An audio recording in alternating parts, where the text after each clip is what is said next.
Hey guys, Marlo back again with another unboxing and review brought to you by NECA Toys. And today I have the 8-inch retro cloth styled Hatchet Victor Crowley figure in hand. And you can see him here in the package. So this figure is based on the movie Hatchet. And I believe there's been some sequels to the movie Hatchet 2 and 3, which I have not seen. I saw Hatchet years ago, so it's been a while, and I recall it being sort of a it was, I don't know, it's kind of spoofy in my opinion, but it was sort of a nod back to the classic 80s style horror films, like of course Friday the 13th and stuff like that, the slasher films. Again, I mean, I think it was meant to be just something to play homage to those type of films, but it had some goofy parts and some acting that kind of made me cringe, and some funny dialogue and segments, but that's what I recall anyways. So I need to rewatch that. I hear there's not a sequel, but maybe a remake or something called Victor Crowley, which is more recent, so I'm gonna have to check that out too now that I have this figure. But anyways, giving you some looks of the packages, or the package, the back here, showing some nice product images. It looks really cool right there, and if you look closely you can see some of the talents involved with the making, the sculptor, the paintwork and all that other stuff there. For those interested, there is the barcode. Let's see, not much else to see on the figure. Comes in that standard clamshell type packaging that we see with a lot of the NECA retro cloth style figures. Again, here is the card art, and I will probably just keep the card art separate as I will unbox the figure. And again, this type of figure anyways is meant for ages 17 and up, as you can see there. So without further ado, let's go ahead and open it up and take a closer look at Victor Crowley from Hatchet out of the package. And here is Victor Crowley out of the package, and I think he looks pretty cool. You can see that he definitely has a new body sculpt there with the shoulders, bigger biceps, compared to previous retro cloth style figures by NECA, which for the most part tend to use the same body types with just different outfits covering the body. And of course you can see that crazy head sculpt there, which again NECA did a killer job with. Just amazing work there. And there's some grime and weathering with the overalls, or the what do you call these, that jumpsuit type outfit that he has. And the accessories, of course he's going to have a hatchet or axe with blood, an extra grasping hand, which I believe is better suited for holding the hatchet, and he has this sander machine. I don't remember this in the movie, I need to rewatch it again, but I think the other hand there is a little bit more open and better suited for holding this sanding machine. But you can see there's some blood, so there definitely was some scene where he probably erased somebody's face or something like that.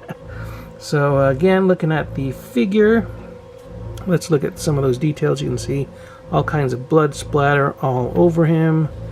Again, some weathering. You can see again a different sculpt job with him, with the messed up spine there and the back, and he has some rooted hair, or hair that's applied to the sculpt there, and not too bad. I wish there was a little bit more. It's a little bit thinned out, and I think they applied a little bit too much of that glue or adhesive on this side of the head, so I don't know, it's kind of pulled back a little bit too much. So I'll see if I can loosen that up, because I kind of want some of the hair hanging over the front, much like in the packaging art. Where was that again? I thought the packaging art was pretty nice, the way he looked back there with more hair kind of showing through. Oops.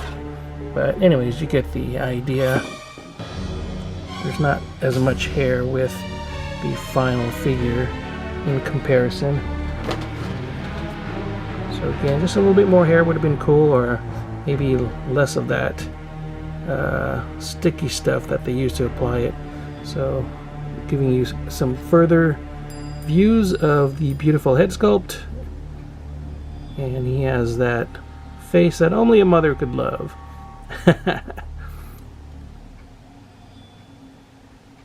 So real quick, let me try to go over some of the articulation just in case, but I think for the most part you'll get pretty much standard articulation for the retro cloth style figures. Even with this huge shoulder, you get some nice range of motion there. You can see the arms do go out quite a bit. You get rotation at the upper bicep, single hinge at the elbow. You get a hinge at the wrist, as well as rotation. The head is, of course, on some kind of a ball joint, so you get a decent amount of range of motion there. Swivel at the waist, legs do go out as well as forward. Looks like a single joint at the knee as far as I could tell. And with the boot, you get a bit of pivot there, as well as the ability to go back and forward just a little bit. So overall, not too bad. So let me get this guy accessorized. Let's see how he looks with the sander in hand. And I believe, yeah, this one is a little bit more open, so you can hold that sander a little bit better in that hand, as you can see. Oop. And let's swap out the hand for the hatchet hand, so that is going to be more iconic to the figure. Be careful with doing this. Might have to warm it up, but okay, was lucky there. Thank goodness, no breaks, and just ever so gently push the other hand back in and apply the hatchet. And there we go. Let's try to get a decent pose with this guy, and hopefully he'll stand for me. Yep, he looks pretty good right there. So there he is. Once again, Victor Crowley with his iconic weapon, the hatchet. And let's see how tall he is. He should stand, yep, just a tad, it looks like over 8 inches. He is in the 8-inch scale. But again, this is a huge character. He's all deformed and muscular, so a little bit bigger than the standard 8-inch figure, just by a little tad there, as you can see. And again, not as well known or iconic as some of the classic horror characters like Jason or Freddy or Michael Myers, but definitely a fan favorite and a cult favorite, if I can say so. So glad to add this to the collection, and I think he looks pretty cool. I hope you guys enjoyed this quick unboxing and review. If you did, please do give the video a thumbs up. Be sure to share the video, like the video, and if you haven't already, please do subscribe. Look at that crazy back. Oof. And as always, stay safe, take care, keep on collecting, and I will see you all next time. Bye-bye.